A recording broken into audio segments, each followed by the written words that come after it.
Cette vidéo est la correction de l'étape 3 de la mission Costa Rica. Je vais vous montrer comment rédiger à partir du tableau et vous allez voir qu'il n'y a plus grand chose à faire.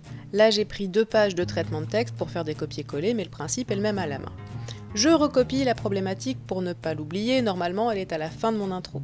Et je commence mon premier paragraphe en recopiant au début le titre de la première colonne, que je transforme en phrase simple.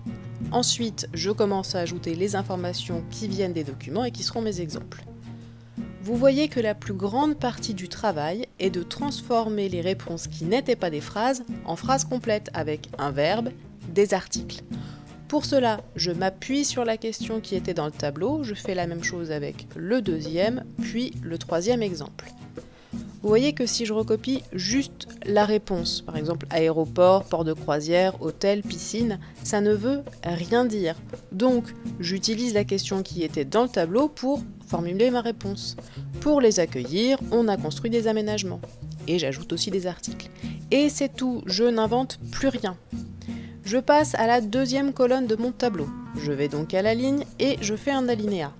J'en profite pour ajouter un alinéa au premier paragraphe que j'avais oublié.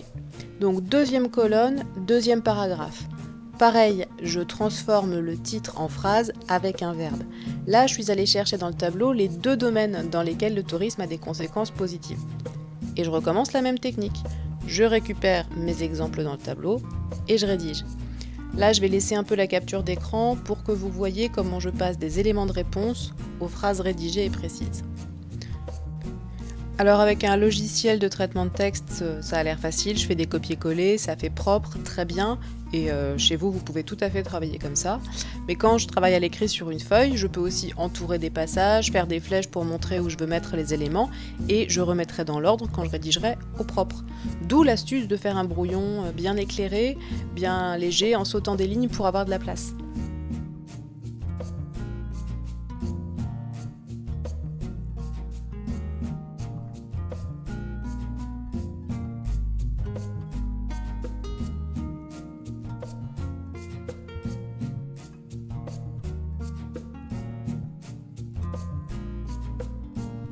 Vous avez compris le principe, j'espère.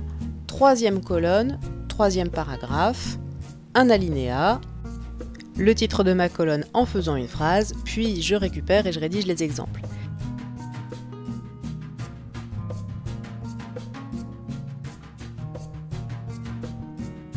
Ici, j'ai ajouté un exemple que certains avaient trouvé que j'avais pas mis dans mon tableau, c'est-à-dire le fait que le béton des hôtels envahisse le littoral.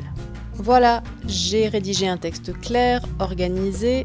Maintenant, si je veux passer au niveau expert, je peux utiliser des mots de liaison. Pour commencer ma première partie, je vais structurer mon texte, donc j'utilise tout d'abord. Cela aurait tout à fait pu être premièrement ou en premier lieu. Avec le mot donc, j'établis un lien de conséquence et je passe au deuxième paragraphe. Ici encore, je vais structurer avec le mot ensuite, j'aurais pu tout à fait utiliser deuxièmement. Pour introduire mon premier exemple, je vais utiliser les connecteurs en effet, puis je vais en rajouter 3 qui vont dans le même sens, donc ce sera aussi en outre et de plus qui permettent de renforcer. Et enfin, toujours dans ce paragraphe, j'ai utilisé par exemple qui permet d'illustrer. Pour mon troisième paragraphe, comme les idées s'opposent, j'aurais pu commencer par enfin, mais finalement je préfère choisir cependant.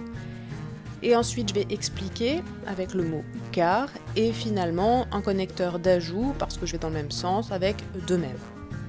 Voilà, le texte est fini, il ne reste plus qu'à le relire pour essayer d'enlever des fautes. Moi par exemple, j'avais oublié un S à piscine. Salut!